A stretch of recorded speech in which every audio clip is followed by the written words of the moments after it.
बैठक की। उन्होंने ये बताया है कि बैठक की बात तय हो चुकी है और जल्द ही इस बैठक जो होगी उसके जो अधिकारी तय हुए हैं उनके साथ बैठ के शिक्षा मित्रों के एक पूरा जिसे कहते हैं घोषणा पत्र तैयार किया जाएगा कि कौन से राज्य की उसमें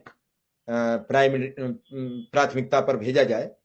हालांकि जो बेसिक शिक्षा सचिव हैं वो राजस्थान और उस पर बिहार के उस पर बात कर रहे हैं, झारखंड के पे जो 35,000 और उधर 58,000 है। अब देखना ये होगा वो 58,000 को प्रायोरिटी देते हैं, 35 को देते हैं, बीच का निकाल के 40,000 भेजते हैं। सबको देखते हुए ये तैयारी मानी जा रही है कि निश्चित तौर पर आने वाले समय में अनुदेशक को कुछ राहत, शिक्षा मित्रों को कुछ राहत मिल सकती है, लेकिन जब तक उसका कोई निर्णय ना आ जाए तो काफी समय से यही चलता आ रहा है कि राहत मिलेगी, लेकिन राहत कब मिलेगी ये नहीं कहा जा सकता है। राहत तभी है, अनुदेशक और शिक्षा मित्र की राहत उस बहन की तरह हो गई है जो ब्लाइंड है, अंधी है, और उसका भाई जब तक उससे नहीं मिलेगा तब तक उसे तसल्ली नहीं है। यही स्थिति में अनुदेशक और शिक्षा मित्र वर्षों से जीतता चला आ रहा है।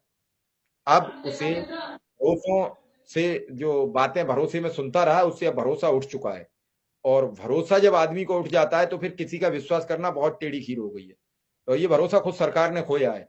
जिस तरीके से लगातार सरकार आश्वासन देती रही, सरकार लगातार बातचीत करती रही, 2017 आती है तो लगातार अनुदेशकों से कह देती है कि आपका 17,000 मिलेगा। अगर 17,000 उसी समय से मिला होता तो अनुदेशक मुझे थोड़े ही जानता, मैं भी नहीं जानता कि इस राज्य में अनुदेशक कहाँ काम करता है, क्योंकि मेरे कार्यक्रम के बाद लोग जाने, उससे पहले लोगों को भी नहीं पता था कि इस राज्य में अनुदेशक नाम का कोई पद है। और क्योंकि 23 करोड़ लोगों की जनसंख्या में अगर 27,000 लोग कहीं काम करते हैं तो किसको पता है। देश का सबसे बड़ा बात की जाए तो बड़ा सूबा, सबसे बड़ा पॉपुलेशन में बड़ा सूबा, अगर बात विश्व की करें तो। नमस्कार साथियों, वीडियो आप सभी शिक्षा मित्र साथियों के लिए बेहद ही महत्वपूर्ण होने वाली है। दरअसल आज की ये खबर आप सभी के अस्थायीकरण को लेकर व रिसेंट में मिलने वाले मानदेय को लेकर है। दरअसल कब तक मानदेय आपका आने वाला है और मानदेय के साथ साथ अगर हम बात करें अस्थायीकरण की क्या चर्चाएं हैं सरकार में, इन सारी बातों के ऊपर इस वीडियो में चर्चा करेंगे। सभी साथियों से एक रिक्वेस्ट है, वीडियो को आप पूरा देखें। चैनल को अभी तक आपने सब्सक्राइब नहीं किया है, सब्सक्राइब भी कर लें। अब चलते हैं अपडेट पर। 7 देशों के बाद नंबर आता है। पहला देश तो भारत खुद ही हो जाता है सबसे बड़ा पॉपुलेशन वाला, उसके बाद चाइना है, उसके बाद और देश है, 7वें नंबर पे भारत आ जाता है, तो उत्तर प्रदेश आ जाता है। तो 7वें नंबर पे आने वाला अपने रोजगार के लिए रो रहा है, जो विश्व में पॉपुलेशन के नाम पर 7वां हिस्सा है। अगर वो खुद में अपनी एक रणनीति तैयार कर ले तो 7वें स्थान पर तो उत्तर प्रदेश खड़ा हो सकता है। भारत तो प्रथम पे होना ही चाहिए, खुद उत्तर प्रदेश 7वें स्थान पर खड़ा हो सकता है अगर आप अपना काम कर ले। लेकिन क्यों इसी पर चर्चा नहीं होती? सिर्फ इसलिए कि मैं इस देश के सारे बेनिफिट उठाऊं, लेकिन भगत सिंह की जगह जब नंबर आए तो वो पड़ोस के घर का भगत सिंह बन जाता है और मैं सुरक्षित बच जाता है। मुझे फायदे सबसे पहले मिल जाते हैं। अगर कल शिक्षा मित्र को 40,000 रुपया मिलेगा तो सबके अकाउंट में जाएगा, शिव कुमार मिश्रा के अकाउंट में नहीं जाएगा। अनुदेशक को 17,000 मिलेगा तो शिव कुमार मिश्रा के अकाउंट में नहीं जाएगा, बाकी तुम सबके में आएगा। जो विरोध कर रहे हो उनके भी में आएगा, जो हमारे साथ दे रहे हो उनके में भी आएगा। तो मुझे इससे कतई वो नहीं है, लेकिन उम्मीद यह है कि आप अपनी लड़ाई का खुद कालिदास की तरह उस डाल पर बैठे अपनी डाल काट रहे हो जिस पर आप आगे बैठे हो। तो आप नहीं जोड़ना चाहते हो डाल, मैं लगातार जोड़ने का प्रयास कर रहा हूं।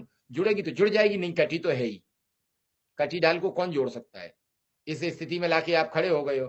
कल एक शिक्षा में तो फोन कर रहे थे, वो कह रहे थे मेरी उम्र 59 वर्ष हो गई है सर, इस बार कुछ नहीं हुआ तो मैं तो निकाल दिया जाऊंगा, अगली जब जुलाई आएगी तो मैं तो बाहर हो जाऊंगा। तो वो अकेले बाहर नहीं होंगे।